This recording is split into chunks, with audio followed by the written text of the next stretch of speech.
as our tradition, if we may recite the cool way test of the things we think, say, or do, is it the truth?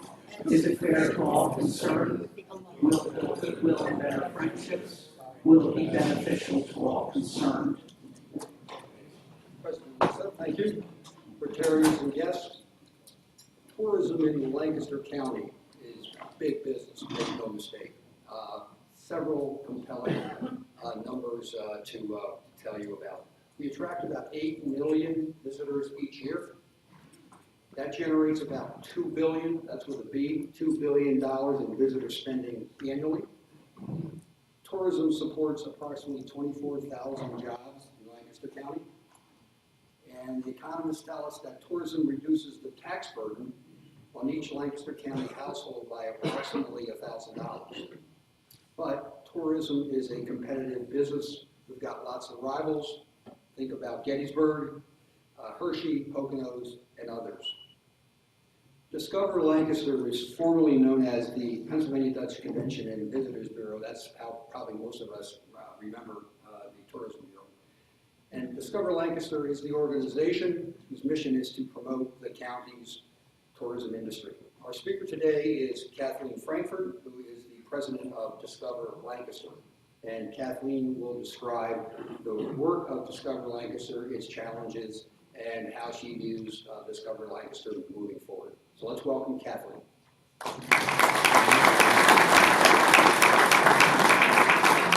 Thank you, John. Hi, everyone. Thank you so much for coming out today. I know that the weather isn't ideal, but I'm very grateful to be here, and I'm also grateful that the storm hit yesterday, not today. So thank you so much for having me. As John mentioned, my name is Kathleen. I'm president of Discover Lancaster, and he stole a little bit of my thunder, but that's okay because I have a lot to talk about. Just some stats here that I'll talk about in just a moment, but he's correct. We used to be the Pennsylvania Dutch Convention and Visitors Bureau, and in 2015 we changed our name to Discover Lancaster. So I'm going to talk about that in just a moment. These are some of the stats that John shared with you. Every year we do an economic impact study. We hire an unbiased firm that looks at visitor spend, the number of visitors that are coming in, the economic impact, the number of jobs that we contribute. So you can see tourism is a big deal in Lancaster County. That $1 billion number that he pointed out, over $2 billion, is actually $2.6 billion in total economic impact. And again, as John said, it saves every household in Lancaster County $1,000. But really the benefits really branch out more to that, which I'll get to in just a moment. This just is a listing of where we compare. We're ranked the 5th largest industry in Lancaster County. Basically, tourism accounts for 1 out of every 15 jobs.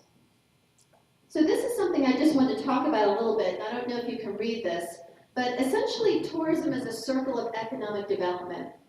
If you think about it, how many people do you know moved here or retired here after they visited? So the visiting experience is very, very impactful. And basically this circle speaks to, starting right up here, if you can read that, when you create a place where people want to visit, you create a place where people want to live. And when you create a place where people want to live, you create a place where businesses need to be. And when you create a place where businesses need to be, you're creating a place where people want to visit. So people move here. I know so many people who have moved here from Philadelphia, from New York, from all over the country, from Colorado, out in Phoenix, and they love this destination. They move here, they decide to, they visit, they decide to move here, and then they decide to start a business. So that's how the whole cycle continues. So this is the challenge and the opportunity with Lancaster County. The last time I was here, I talked a little bit about where our visitors come from, what we promote, and how we market our county. So today I'm going to talk about a couple of other things. The first is the evolution to Discover Lancaster and why we changed our name in the first place. I'm sure you all travel a great deal, and when you do and you tell people you're from Lancaster, I'm sure one of the first things you hear would be, oh, you're where the Amish are from, or that's the Amish, are you Amish? So they just start asking questions about the Amish. So we are known for the Amish through and through. That is the expected element of Lancaster. The unexpected are all of these other offerings that have really developed through this beautiful county over the past 10 years. And to really quantify this, we did a lot of research. The last time I was here, we were just getting started on the research we were doing. But we've done focus groups, we've talked to visitors, people who know Lancaster and visit Lancaster, and people who don't visit Lancaster. We've done online surveys. So we have talked to thousands of people over the past several years. And what we have found is the people who visit Lancaster visit for the Amish. That's the number one reason why people come here. So people who visit come for the Amish, they do family-style dining, they go to the outlets, and if their kids are young enough, they'll go to Dutch Wonderland. Those are the 4 things that we are really known for. When people visit, they do those 4 things every time, and then they go home. They're not aware of everything else that there is to do here. The people who do not visit think those are the only 4 things that we have, and that's why they don't come. It doesn't appeal to every audience. Maybe they came and they did an Amish experience several years ago, and they think, I don't really need to do that again. Why would I come here? There's not enough to do. So when we told people about everything that there is to do in this county, the vibrant city, our outdoor resources, our art galleries, the theaters, the fine dining is a huge push, a huge driver for visitors here.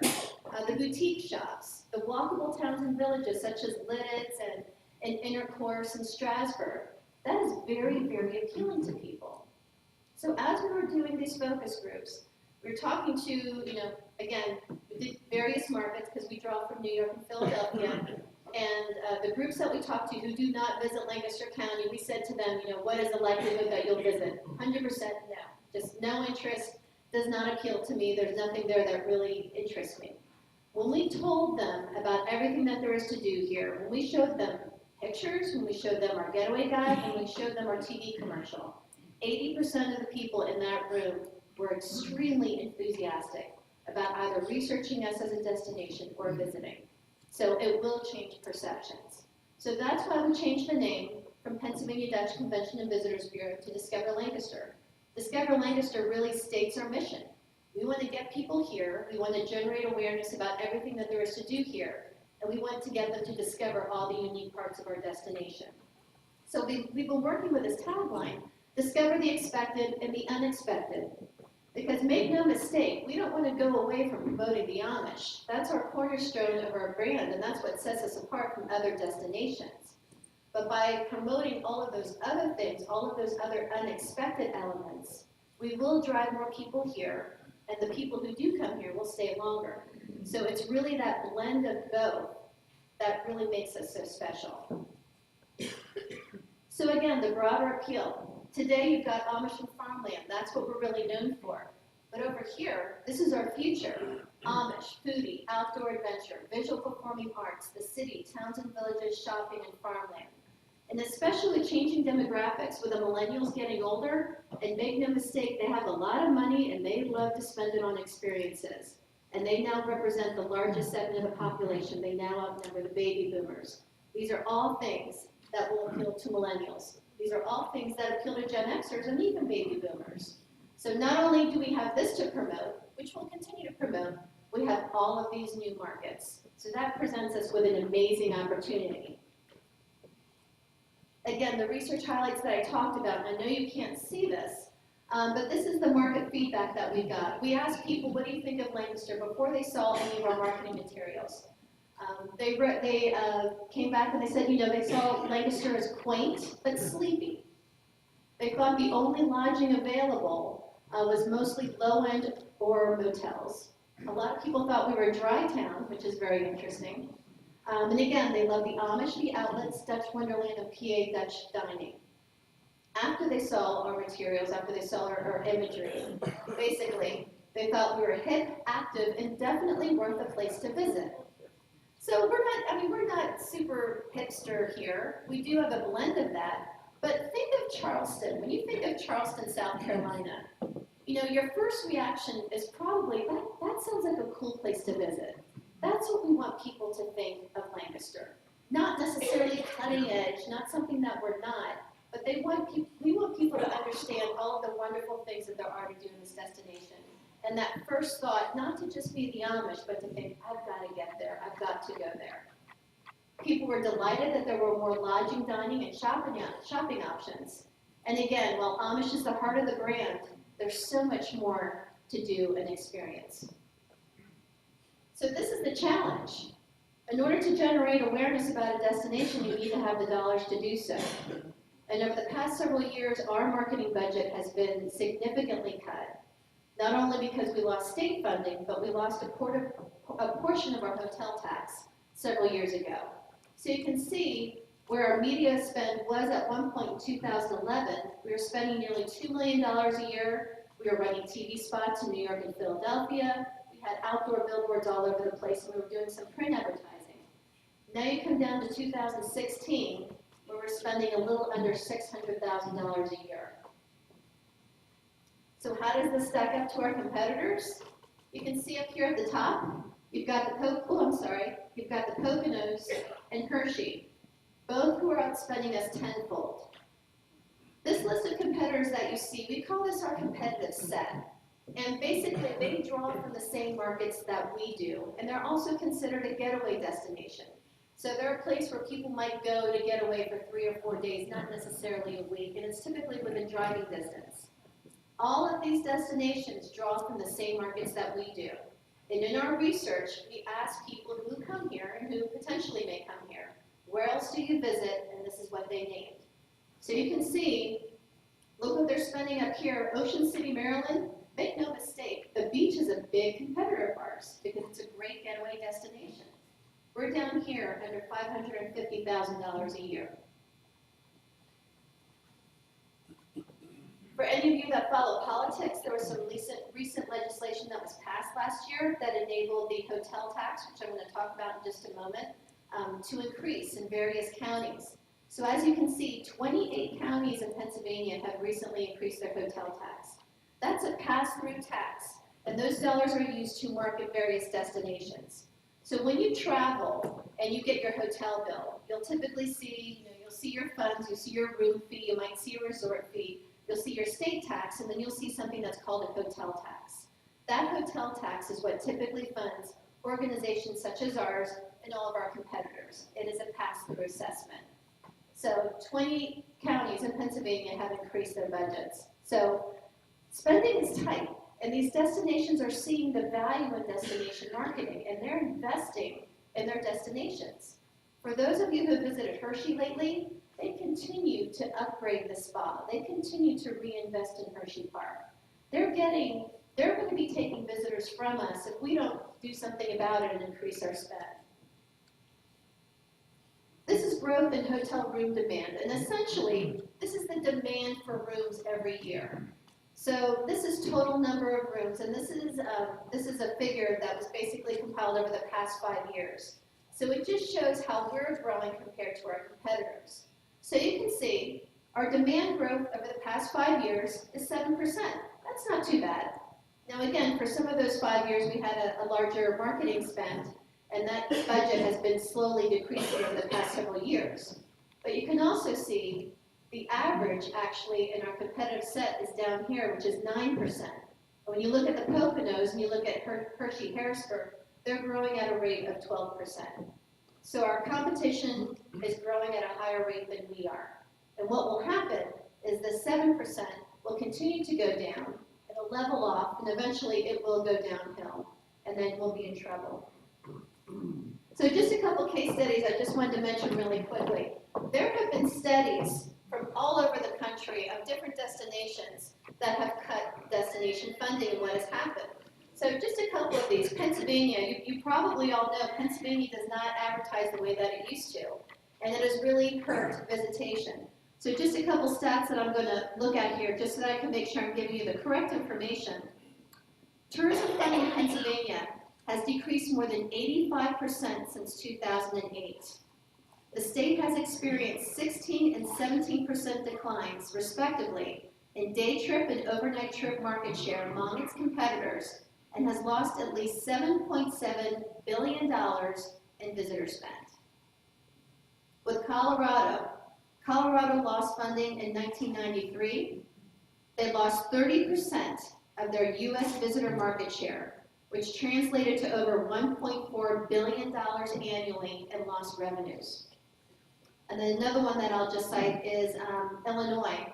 It dropped from 1 to 3rd most visited Midwest state. Travel inquiries were down over 70%. So marketing, if done correctly, mind you, works.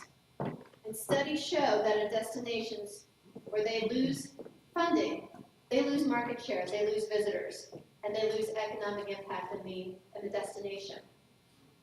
So what I want to talk to you about today is what we are doing to restore our funding.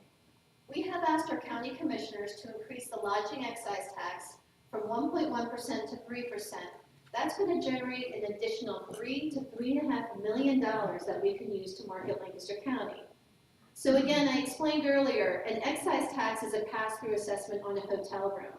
Lancaster is a little unique because we have an excise tax and a room rental tax. Combined right now, they're at 5%.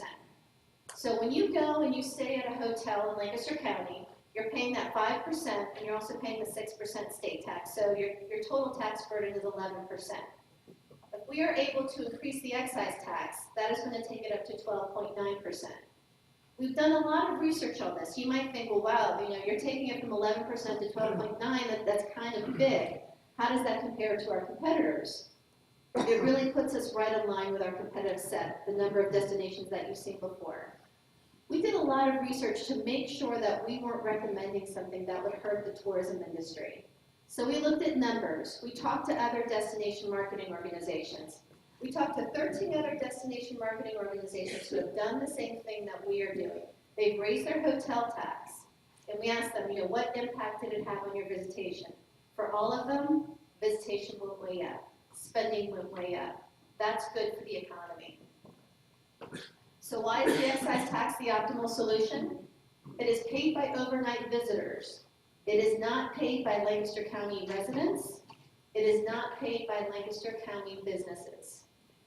We looked at many options. We looked at increasing our dues, which are already very high. We looked at doing various sponsorships, but that would not enable us to generate the funds that we need to really market this destination effectively. We looked at some radical suggestions, maybe even doing a broad-based tax where every business in Lancaster County would assess some type of tax on their products or services. The unfortunate part and the unlikelihood of that happening is that then you wind up taxing residents. So think of your favorite restaurant. I was just in the Prince Street Cafe the other day, and certainly they benefit from tourism, but they are largely local. I was sitting there just looking around, and I don't know how many people I saw that I knew in that cafe. So if they were to implement a tax like that, it's going to affect locals. The hotels will not affect the local market.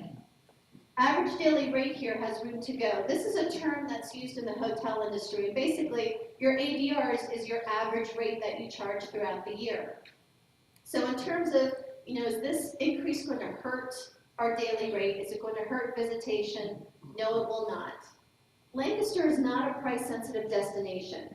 Keep in mind, we're drawing from New York, Philadelphia, Washington, D.C., and Baltimore. Those are all very affluent areas. So when people come here, they think we're a bargain. Now, they're not coming here because it's inexpensive, but when they come here, they feel like they're getting a great return on their investment. So again, all of the data that we have looked at, including what our ADR is and the growth of our ADR over the past 5 years, which is second out of 9 when you look at our competitive set, we still have room to go. So we're in good shape there. These are the benefits over here. It will attract more visitors. It will be dedicated to marketing. We're going to take those funds and we're going to put them into marketing. We're not going to build another visitor center. We're not going to hire a bunch more staff. We're not going to do anything with existing buildings. We're putting those dollars into marketing and sales. We'll come up with group incentives to keep various tournaments coming here and tour buses, and we'll provide stable funding for us for the next several years. So this is what we can do with it. We have not been in TV for 2 years, and the TV advertising that we did back in 2015 was minimal at best. So with these funds, we can do a great campaign in New York and Philadelphia. And for those of you who are involved in marketing and advertising, you know how expensive those markets are. New York is #1 in terms of being most expensive, Philadelphia is number 4. We can do more digital advertising. So when you're surfing the web and you're looking at getaway destinations, maybe you're on TripAdvisor, Lancaster pops up to keep that top of mind. We would do outdoor billboards to reinforce our messaging. We'll come up with a new website and a new mobile app. We actually don't even have a mobile app, so we'll be creating a mobile app to help people get around once they come to this beautiful place. Production, sales, research, we are very data driven. And again, all of these decisions that we make, how we promote, what markets we go in, is all based on a science. It's all based on marketing research. So we will continue to invest in marketing research to make sure we're spending every penny that we receive as wisely as possible. And I have at the bottom potential new market. There is a lot of potential in Washington, D.C. and Baltimore. And right now, they are our 4th and 5th largest markets respectively. But we don't have the funds to really do anything in that market. So imagine how many more people we can bring in from D.C. if we can do a TV campaign in that market. Again, this is just some geography. You can see where we're located, and you can see those main markets from which we draw. They're all within a 3-hour drive of Lancaster County. These are the results. We asked a firm to look at, what can we expect with the additional funding? What ROI will we get over the next 5 years? So these are the numbers that we're looking at. 1.2 million additional visitors, an additional $367 million in visitor spend, an additional 438,000 lodging room nights, $81 million more in lodging revenue alone, and 550 new jobs per year.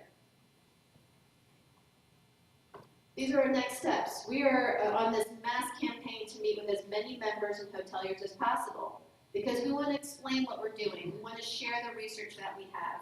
We know that there may be concerns out there. We want to reassure people, this is how the dollars will be spent, and this is how it's going to affect this destination. So we've been holding member meetings. We've been doing a lot of individual meetings. I'm doing presentations like this whenever I have the opportunity to do so.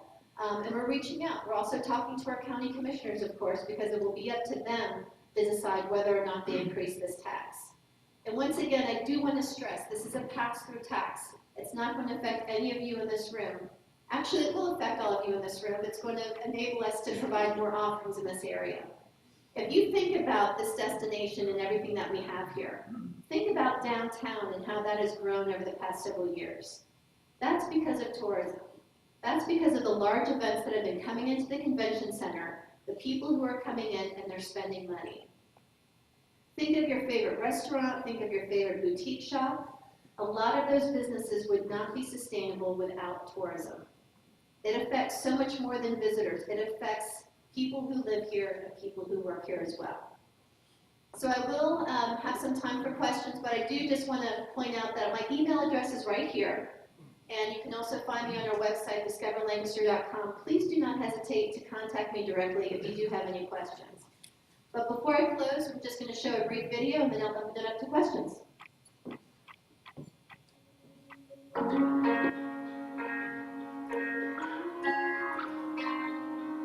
Tourism is certainly affecting our businesses we live day to day. We are dependent upon it. Every household saves $1,000 in taxes because tourism generates that much money. We all rely on getting those individuals, bringing their dollars into this county, into this area, to help support our businesses, to help with the job growth here in the county. We're an entry-level position for a lot of people. We're a first job for a lot of kids. And, it's a very nice lifestyle for me and my family, and my family's family, and the 250 people who work for us. Dutch Wonderland hires approximately 1,000 people each summer to work here at the park. Tourism helps support locals who then help contribute to the economy. We're predominantly seeing visitors from New York and Philadelphia, Baltimore, Washington, D.C. There's 95 million people within 3.5 hours in Lancaster County. That's 30% of the population of the whole country. We have a lot of very unique attractions, but we don't have the ability to get the message out to the extent that we should. I can get the word out to come see Kitchen Kettle when you get here. I cannot begin to go to New York media and talk about Kitchen Kettle. We can't do that alone. But Lancaster County can. Lancaster County is the brand.